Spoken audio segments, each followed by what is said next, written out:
وہ کہاں سے پہلے آ جاتے ہیں. تو اچھا, آپ کا پنجاب آنے کا مقصد جو ہے وہ آپ نے جلسہ بھی کیا ہے ساؤتھ پنجاب میں, تو مجھے یہ بتائیں کہ ساؤتھ پنجاب ہی کیوں اسپیسیفکلی آپ نے ریسنٹلی جو ہے اس کو چوز کیا؟ وائی ناٹ کہ آپ بلوچستان میں یا جو ہے وہ سندھ میں یا کراچی میں یا لاہور میں ان جگہ پہ, وائی ساؤتھ پنجاب؟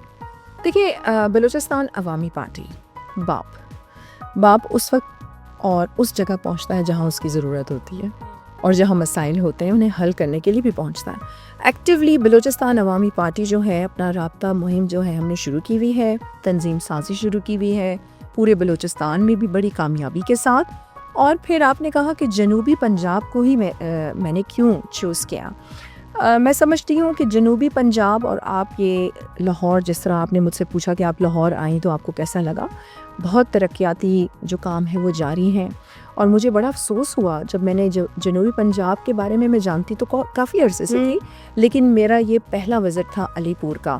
اور یہاں پر میں آپ کو یہ بھی بتاؤں کہ ترقیاتی کام, سوشل ایکٹیویٹی ہماری کافی عرصے سے جاری تھی یہاں پر. اور پھر جب ہم نے اس جگہ کا انتخاب کیا جلسے کا, کیونکہ میری یہ بلیونگز ہیں ایز اے پولیٹیشین کہ آپ پہلے اپنی کریڈیبلٹی شو کریں پھر کسی سے کچھ ایکسپیکٹ کریں. تو علی پور کا بھی یہی قصہ تھا, اور جنوبی پنجاب کا بھی یہی ہے کہ کتنے خوبصورت اور ہنرمند لوگ ہیں وہاں پر. تو مجھے سمجھ نہیں آئی کہ بلکہ میں آپ کے اس پوڈ کاسٹ کے تھرو اپنی وزیر اعلیٰ کو یہ ریکویسٹ کروں گی کہ آپ کی توجہ جنوبی پنجاب کی طرف بھی ہونی چاہیے. تو اس کو چوز کرنے کا مقصد بھی یہی تھا, کیونکہ جس علاقے سے میں تعلق رکھتی ہوں یا بلوچستان, آپ کو پتہ ہے کہ وہاں پہ بھی کچھ سیکیورٹی ایشوز جو ہیں وہ رہتے ہیں, اور انڈر ڈیولپڈ ہونے کی وجہ سے بھی کچھ ایشوز جو ہیں وہ رہتے ہیں. تو جنوبی پنجاب کے بھی اسی قسم کے مسائل ہیں. اچھا, بلوچستان عوامی پارٹی کی کیا پرائرٹیز ہیں, اگر آپ وہ بتا سکیں کہ آپ بلوچستان کے بارے میں جب سوچتی ہیں تو 1 2 3 کہ کیا کرنا ہے؟ کہ ایسا دیکھیں, میں اپنی اس بات کو شروع کرنے سے پہلے جو آپ کا پہلا کویسچن تھا اس کو ذرا میں کمپلیٹ کروں. علی پور کا آپ نے پوچھا, تو بہت کامیاب جلسہ ہمارا تھا علی پور میں, اور میں سمجھتی ہوں کہ بہت بڑی تعداد میں خواتین وہاں پر نکلیں, اور وہاں کے جرنلسٹ جو تھے وہ مجھے بلکہ بڑے حیران بھی تھے, اور مجھے کہہ رہے تھے کہ یہ فرسٹ ٹائم ہم نے دیکھا ہے کہ کسی سیاسی جلسے میں اتنی بڑی تعداد میں خواتین آئی ہوں اور اپنی مرضی سے آئی ہوں. ہمارا موقف یہی ہے کہ ہم نے پاکستان کو ویلفیئر اسٹیٹ بنانا ہے, ہم نے گرین پاسپورٹ کی عزت پوری دنیا میں کروانی ہے, اور جو کہ الحمدللہ میں سمجھتی ہوں کہ ہو بھی رہا ہے. ابھی جو ہماری حکومت ہے, ہم بھی we are also the part of the government, federal میں بھی اور پروونس میں بھی بڑی کامیابی کے ساتھ جو ہے گورنمنٹس اس پہ کام کر رہی ہیں. اور بلوچستان عوامی پارٹی کے دور حکومت میں آپ نے وزٹ کیا ہے بلوچستان کا؟ ناٹ یٹ, نہیں کیا.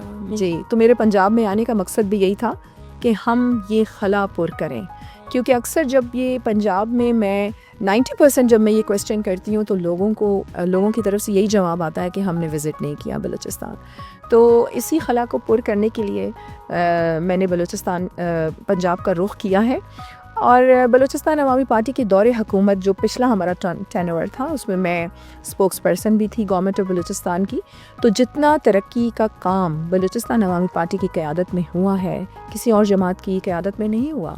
تو ہمارا موقف بھی یہی ہے کہ ہم نے پاکستان کو خوشحالی کی طرف لے کے جانا ہے, اور ہم نے لوگوں کو ایمپاور کرنا ہے, اور اسپیشلی خواتین کو اور یوتھ کو ایمپاور کرنا ہے. خواتین سے مجھے یاد آیا کہ اسکولس کا کانسیپٹ اور وہ تمام چیزیں اس میں کیا تبدیلی آ رہی ہے, بیہیویئر کیونکہ بدلنا بہت ضروری ہے. اگر آپ خواتین کو بااختیار بنانا چاہتے ہیں تو اس کے لیے آپ کو ان کو باہر نکالنا ہے, آپ کو ان کو اسکولز میں بھیجنا ہے, آپ کو آگے جابس کی طرف جانا ہے.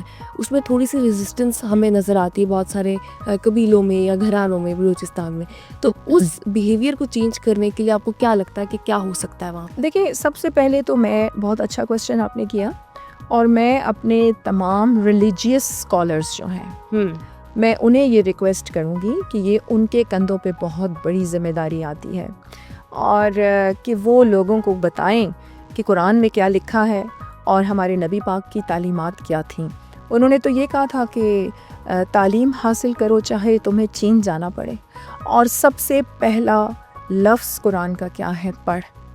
تو اس کا یہ مطلب ہے کہ آپ کے تو دین نے اور آپ کے نبی نے آپ کو احکامات یہ جاری کر دیے ہیں, تو یہ بہت بڑی ذمہ داری آتی ہے ہمارے ریلیجیس اسکالرس پہ کہ وہ مسجدوں میں سوشل ایشوز پہ بات کریں، لوگوں کو سمجھائیں، انہیں تعلیم دیں، انہیں سکھائیں.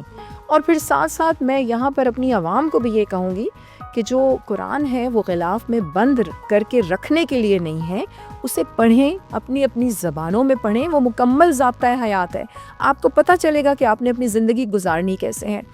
اور جہاں تک تعلیم کے حوالے سے یہ آپ نے مجھ سے بلوچستان کے پرسپیکٹو پہ بات کی ہے، تو وہاں پر ایجوکیشن ریفارمز لائے جا رہے ہیں.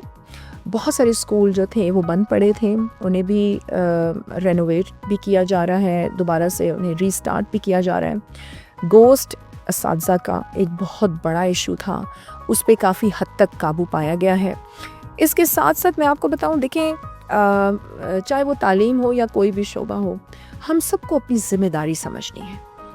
ہمارے جو لوگ ہیں، جو میں بڑی شدت سے اس بات کو محسوس کیا ہے کہ وہ گورنمنٹ جابس کی طرف اس لیے آتے ہیں کہ ہمیں کام کریں گے یا نہیں کریں گے مہینے کی تنخواہیں آ جائیں گی. ہمارے لوگوں کو چاہیے بجائے وہ کہ جابس کی طرف آئیں، آپ کاروبار کی طرف آئیں، آپ خود مالک بنیں، بلکہ آپ خود روزگار دیں. میں اگر بلوچستان صوبے کی بات کروں تو معدنی لحاظ سے مائنز اینڈ منرلس کی جب ہم بات کرتے ہیں، بہت سارے ذخائر بلوچستان کو یہ اس کے سر کا تاج ہے کہ اس کے پاس بہت سارے ذخائر موجود ہیں، ریسورسز موجود ہیں. لیکن یوزلی بلوچستان کے لوگوں کی طرف سے یہ آتا ہے کہ وہ ریسورسز ان کے اوپر کم لگتے ہیں اور باقی صوبوں میں جاتے ہیں. کیا ایسا جو یہ ہے وہاں پر ان ریسورسز کو اس طرح سے کیوں یوٹیلائز نہیں کیا جاتا؟ اس طرح کا پرسیپشن جو ہے، کیا وہ ریالٹی ہے نہیں ہے؟ اس پہ آپ کی پارٹی کا کیا ہوا؟ دیکھیں، یہ جو ریسورسز ہیں نا، یہ چند مخصوص لوگوں کے ہاتھوں میں ہے. ٹھیک ہے. اور یہ غلط نہیں ہے کہ بلوچستان میں بھرپور ریسورسز یا معدنیات موجود ہیں. گوادر پورٹ کا ذکر میں یہاں ضرور کروں گی کہ اگر گوادر پورٹ ایکٹیو ہو جائے تو آپ کے کتنے پورٹس ہیں جو ارد گرد کے ہیں، ان کی جو ویلیو ہے وہ کم ہو جائے گی. اسی لیے دیکھیں، بلوچستان کا مسئلہ بھی تو یہی ہے نا، ہمارا معاشی مسئلہ تو ہے، اور ہم سیاستدانوں کی ذمہ داری بنتی ہے کہ ہم ان مسائل کو حل کریں، کیونکہ لوگ آپ کو منتخب اپنے عوام کو سسٹم میں شامل کریں. Inclusivity is very important, connectivity is very important. اور میں کہتی ہوں غلطی سب سے ہوتی ہے، ہو گئی نا، اب غلطیاں دہرانی تو نہیں ہیں. اپنے لوگوں سے معافی مانگیں، ان سے ملیں، ان کو سسٹم میں شامل کریں اور ان سے پوچھیں کہ مسائل کس طریقے سے حل کرنے اور مسائل کو حل کیا جائے. اچھا، جب ہم روزگار کے حوالے سے بات کرتے ہیں بلوچستان میں، چونکہ جس طرح بھی ہم لوگ بات کر رہے تھے سیکیورٹی ایشوز کے حوالے سے ڈفرینٹ، بلوچستان ہمیں بہت سارا ریونیو اکانومی میں ایک بڑا اہم کردار ادا کر بھی رہا ہے اور کر بھی سکتا ہے مزید. تو اس کے لیے ہم جیسے ہم ہر جگہ کی ترقی کی بات کرتے ہیں، اب سب سے پہلے ہم نے بات کی نا، ساری باتیں چھوڑ دیتے ہیں، ایک بات آپ نے ہی کی، اسی سے بات پہ آگے کروں گی کہ آپ آئیں لاہور، آپ کو بہت اچھا لگا، آپ نے ترقی دیکھی، آپ نے سی ایم صاحبہ کی تعریف. میں جنوبی پنجاب بھی گئی جہاں ترقی نہیں دیکھی، جہاں نہیں دیکھی، آپ نے اس کو بھی ڈسکس کیا. بلوچستان میں جب وہ کمپیئر کرتے ہیں پنجاب کے ساتھ یا اس طرح سے، تو وہ ایک جو آئیڈینٹی کا مسئلہ ہے، وہ سب سے بڑا یہی مسئلہ ہے کہ ہمارے ریسورسز استعمال ہو رہے ہیں اور ترقی. تو یہ کیا، اس کو کیسے سالو کر سکتے ہیں؟ اور آپ بینگ آ چکے ریپرزینٹیٹیو آف بلوچستان کے لوگوں کی بھی ریپرزینٹیٹیو ہیں، اور پھر آپ اپنی سیاسی پارٹی کی بھی ریپرزینٹیٹیو ہیں، اس ایشو کو کس طرح آپ؟ دیکھیے، اصل تو سیاسی پارٹی کو اور لوگوں کو علیحدہ نہ کریں. ہماری سیاست ہی ہمارے لوگوں کے لیے ایگزیکٹلی. اور سیاست کو میں ہمیشہ کہتی ہوں کہ سیاست کو میں عبادت سمجھ کے کرتی ہوں، اور ایک اچھا سیاستدان وہی ہوتا ہے جو اپنے ملک اور اپنے عوام کی خدمت کرے. ریسورسز کی جہاں تک آپ نے بات کی، میں ہمیشہ دیکھیں، بلوچستان کا مسئلہ معاشی مسئلہ ہے. آپ کے یہ جو سیپریٹسٹ موومنٹس ہیں، ان کی طرف توجہ کیوں گئی لوگوں کی؟ اس لیے کہ انہیں ریسورسز نہیں ملے، انہیں سپورٹ نہیں ملی، انہیں پروموٹ نہیں کیا گیا. جب میں ترجمان حکومت بلوچستان تھی تو میں نے انٹریکشن سیشنز شروع کیے تھے اپنے نوجوانوں کے ساتھ، اور مختلف انسٹیٹیوشنز میں، اسپیشلی بلوچستان یونیورسٹی میں گئی. اچھا، وہاں پہ میں آپ کو ضرور یہ بات یہاں پر ہائی لائٹ کروں گی. وہاں پر ہمارے جو نوجوان ہیں، ان کے دلوں میں یہ بات ڈالی گئی ہے کہ جی ہمارے ریسورسز پہ قبضہ کیا گیا ہے، ہمیں بہت پیچھے رکھا گیا ہے بلوچستان کو. آپ یقین مانیں کہ ایک بچہ اٹھا بلوچستان یونیورسٹی میں، اس نے بہت لمبی چوڑی تقریر کی. پھر میں نے اسے اسٹیج پہ بلایا اور پھر اس کے ذریعے میں نے سوال کیا تمام یوتھ سے. میں نے انہیں کہا کہ آپ مجھے یہ بتائیں کہ بلوچستان اسمبلی جب سے بنی ہے کیا اس میں کوئی پنجاب سے آ کے بیٹھا ہے, کوئی سندھ سے آیا ہے, کوئی بھی نہیں, کوئی کے پی کے سے آیا ہے؟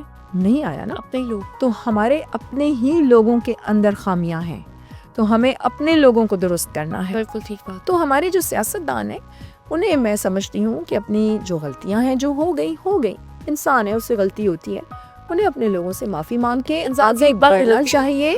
اور بلوچستان کا مسئلہ معاشی مسئلہ ہے, اس حقیقت کو آپ بالکل درگزر نہیں کر سکتے, اور ابھی بھی دیر نہیں ہوئی. بلوچستان کے رہنے والا, چاہے وہ بلوچ ہے, پٹھان ہے, پنجابی ہے, ہزارہ ہے, چاہے وہ جس کاسٹ سے یا جس بھی مذہب سے تعلق رکھتا ہے, وہ بہت محب الوطن لوگ ہیں, بہت نفیس لوگ ہیں, بہت پیار کرنے والے لوگ ہیں. انہیں توجہ کی ضرورت ہے, ان کے معاشی مسائل حل کرنے کی ضرورت ہے, جو کہ ہم حل بھی کر سکتے ہیں. اور اب تو میں سمجھتی ہوں کہ ریجن میں ایسی سچویشن ہے کہ ہماری گورنمنٹ اور فیلڈ مارشل کو میں یہاں ضرور یہ پیغام دوں گی کہ بلوچستان بزنس ہب بن سکتا ہے اور ہمیں اس پہ کام کرنا ہوگا. And I really appreciate discover Pakistan because آپ لوگوں کا جب یہ چینل سٹارٹ ہوا تھا نا, میں نے تب بھی پروگرام کیا تھا, اور آپ لوگوں کے جو ڈاکٹر کیسر ہیں ان کے ساتھ بھی میرا بڑا انٹریکشن رہا ہے, اور میں نے ڈسکور پاکستان کو بڑا پروموٹ اور ہائی لائٹ کیا ہے بہت سارے پلیٹ فارمز پر, کیونکہ this is the only channel of Pakistan جو ریئل امیج آف پاکستان پہ کام کر رہا ہے, جو کہ میرا کام بھی ہے. بالکل ایسے ہی ہے ماشاء اللہ. اور آپ کے لیے ایک خاتون ہو کے اس طرح اتنا ماشاء اللہ اچھا کام کرنا, مجھے بتائے گا کہ زندگی میں آپ کے لیے, اب ہم نے پالیٹکس بہت ڈسکس کر لی, سیاست بھی, سارے مسائل بھی, آپ کی سپورٹ کون ہے اب جو ماشاء اللہ آپ کو موٹیویٹ بھی رکھتا ہے اور ماشاء اللہ اتنا فریش بھی رکھتا ہے کہ رکھتی ہے یا رکھتا ہے؟ آپ کی مدر ہے, فادر ہے, کون ہے جو آپ کو بہت زیادہ سپورٹیو آپ کے لیے ہیں؟ اور لائف میں سب سے مشکل مرحلہ کیا تھا, چیلنجنگ؟ اچھا دیکھیں, پہلے تو بحیثیت ایک فیمیل, اور میں ضرور ایک پیغام دینا چاہوں گی اپنی تمام خواتین کو کہ اپنی ڈگنیٹی پہ کبھی کمپرومائز نہ کیا کریں.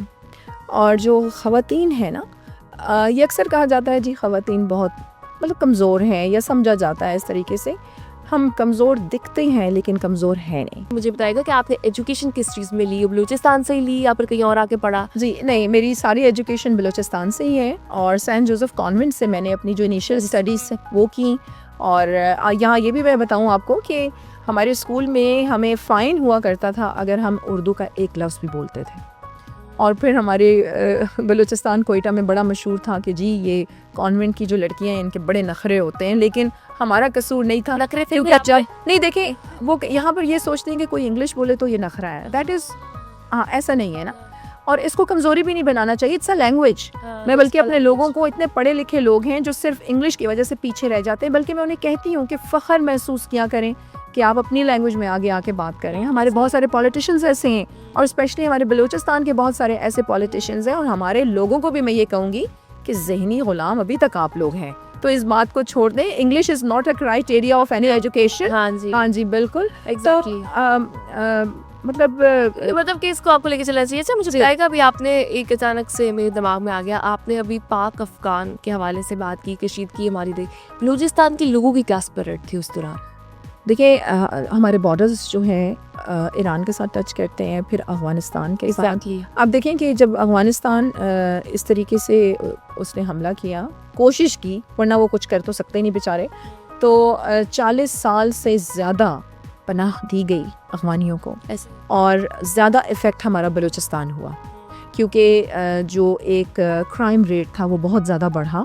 اور جب ایک ریسرچ ہوئی اور سارا دیکھا گیا تو ریشو, آپ کو پتہ ہے ہمارے بلوچستان میں جو جیلیں تھیں وہاں پر افغانی زیادہ تھے, کیونکہ کرائم ریشو بہت ان کی وجہ سے بڑا, بڑی ڈسٹربنس ہوئی. اور اس کے ساتھ ساتھ جس طرح ایران بارڈر بھی ہمارے ساتھ ٹچ کرتا ہے, پھر ہمارا جو بارڈرز کے ساتھ جو ٹچ کرتے ہیں علاقے نا, ان کا انحصار جو ہے اکانومی کا وہ ٹریڈ پر ہی ہوتا ہے. تو میں سمجھتی ہوں کہ اکانومی آپ کی ضرور افیکٹ تو ہوگی پورے ریجن کی, اگر یہ لڑائی مزید چلتی رہی. اس پہ اچھا ہے کہ پاکستان کی جو اسٹریٹجی ہے وہ ہونی چاہیے. اور جو بلوچستان کے جو لوگ ہیں, کیونکہ اب تو افغانستان کے ساتھ بارڈرز ٹچ ہے, ایران کے ساتھ ہے, تو ان کے بزنسز بھی یہاں پر ہیں, رشتہ داریاں بھی ہیں, بہت کچھ ہے. تو میں سمجھتی ہوں کہ جو ایک عام انسان ہے, ایک عام جو شہری ہوتا ہے, وہ چاہے جس ملک کا بھی ہو, وہ لڑائی جھگڑا نہیں چاہتا, نہ اس پہ بلیو کرتا ہے. یہ مٹھی بھر لوگ ہوتے ہیں, اور ایسا ہے کہ جنہوں نے دنیا کو اپنے قابو میں رکھا ہوا ہے. آپ دیکھیں نا کہ جو اسلحے کا کام کر رہے ہیں وہ نہیں چاہیں گے کہ لڑائی بند ہو, جو ڈرگس کا کام کر رہے ہیں وہ نہیں چاہیں گے کہ نشہ ختم ہو. ایسے ہی لیکن مجھے لگتا ہے کہ بلوچستان کے لوگوں کی سپورٹ کی جہاں تک ہم بات کر رہے ہیں, وہ ہمیشہ سے, آپ نے جیسے کہ پہلے بھی مینشن کیا کہ وہ پاکستان کے ساتھ ہے. جی بالکل, پاکستان کے ساتھ ہمیشہ رہے گی, پاک افواج کے ساتھ ہے. اور اب بھی بلکہ بلوچستان کی عوام میں آپ کو یہ کہوں کہ سیاست دانوں سے ناراض رہتی ہیں, لیکن جب ہماری پاک افواج کی بات آتی ہے وہ انہی کے ساتھ بیٹھ کے بات کرنا چاہتے ہیں. اور یہاں پر میں یہ بھی کہوں گی کہ ہماری فورسز نے وہاں پر قربانیاں بھی دی ہیں, دہشت گردی کا بھی سر کچلا ہے, لیکن ساتھ ساتھ انہوں نے جو فلاحی کام ہے وہ بھی بہت زیادہ. جب سیلاب آ رہا ہے تو آپ کی فوجیں آ رہی ہیں, جب زلزلہ آ رہا ہے تو آپ کی فوجیں آ رہی ہیں. ابھی آپ کو پتہ ہے پچھلے دنوں بہت بڑا سیلاب تھا بلوچستان میں, تو اس لیے ہماری جو پاک افواج نے جی بڑا کام کیا تھا. جی بالکل, بہت شکریہ آپ کا, آپ کے وقت کا. اور کنورسیشنز ہمیشہ پروڈکٹیو ہونی چاہیے. پرابلمز اور سولوشنز کی بات جب ہم کرتے ہیں تو جب ہم پرابلمز کو ڈسکس کرتے ہیں اور مانتے ہیں کہ کوتاہیاں ہیں, تبھی ہم جو ہے وہ سولوشنز کی طرف بھی جاتے ہیں. اور پاکستان کے لوگ ہمیشہ پاکستان کے ساتھ ہیں, اور میرے خیال سے ہم تمام لوگوں کے لیے پاکستان ایک ریڈ لائن ہے. وہ کہتے ہیں نا جی کہ پاکستان ہمیشہ زندہ باد. اسی کے ساتھ اپنے پوڈ کاسٹ کا اختتام کرتی ہوں. اپنا بہت خیال رکھیے گا. اپنی میزبان رامین محمود کو دیجیے اجازت. اللہ نے کے بعد.